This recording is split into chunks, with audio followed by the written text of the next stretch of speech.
Welcome back to Mirror Readings. I'm Molly, and today we're talking about the pathways. All right, so right now we're in the pathways of our genius activation sequence, and we're talking about the pathway of core stability.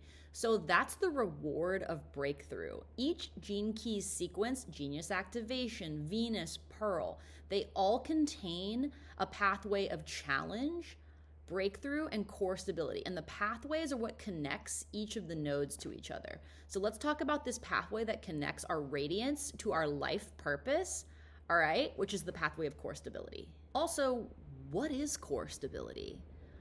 I'm not fucking with you. What is core stability? Because Richard Rudd defines it in a very specific way, and it has to do with feeling at home in your body.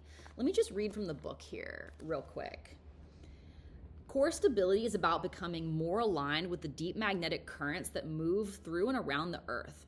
Rather than making you more solid, it makes you more able to adjust your position appropriately in relation to the outer and inner events. Core stability denotes inner strength, but it also denotes a certain amount of flexibility.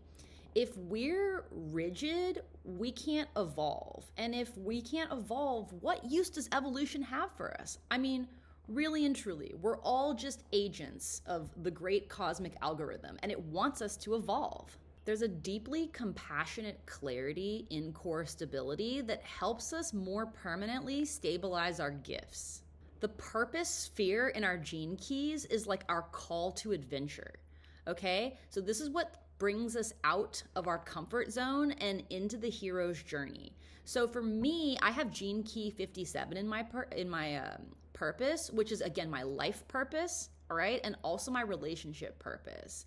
So gene key 57 has the shadow of unease, the gift of intuition, and the city of clarity. So I have to access that gift of intuition to embody my life purpose and my relationship purpose. And my core stability comes from embracing my intuition. If I don't trust myself, if I feel uneasy within myself, then I'm totally blocking all the gifts that my life's purpose is supposed to bring me. Ideally, our challenges make us stronger and always lead to breakthrough, right? And always lead to core stability.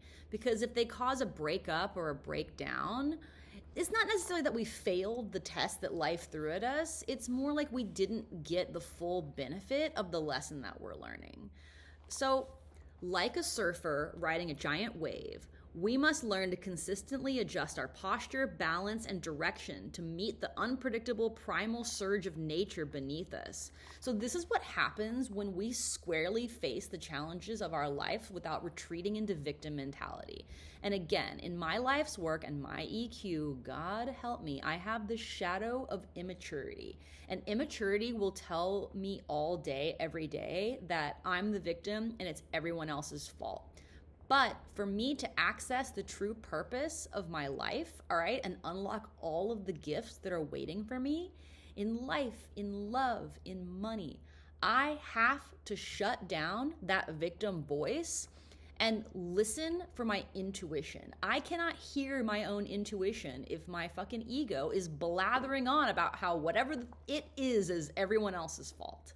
So contemplate the relationship between your radiance and purpose spheres. Again, I have that shadow of agitation in my radiance and the gift of initiative. So I know that when I take initiative, I'm automatically more connected with my intuition. To be in initiative is to rise above that victim mentality. If you're a victim, what's the point of taking initiative if there's nothing you can do to me?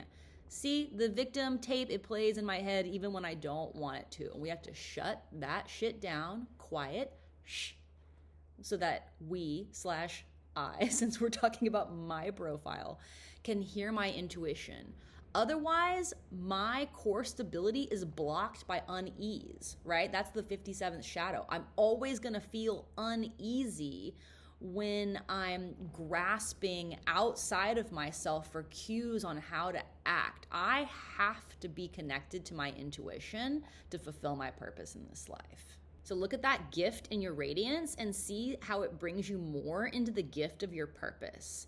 I'm Molly, you're watching Mirror Readings. Thank you so much for visiting my channel. Did you like it? Please like, subscribe, comment, holler at me. maybe you'd like to get a Gene Keys reading from me, you can visit my website, mirrorreadings.com, and see all my offerings. Subscribe to this channel to save 15%.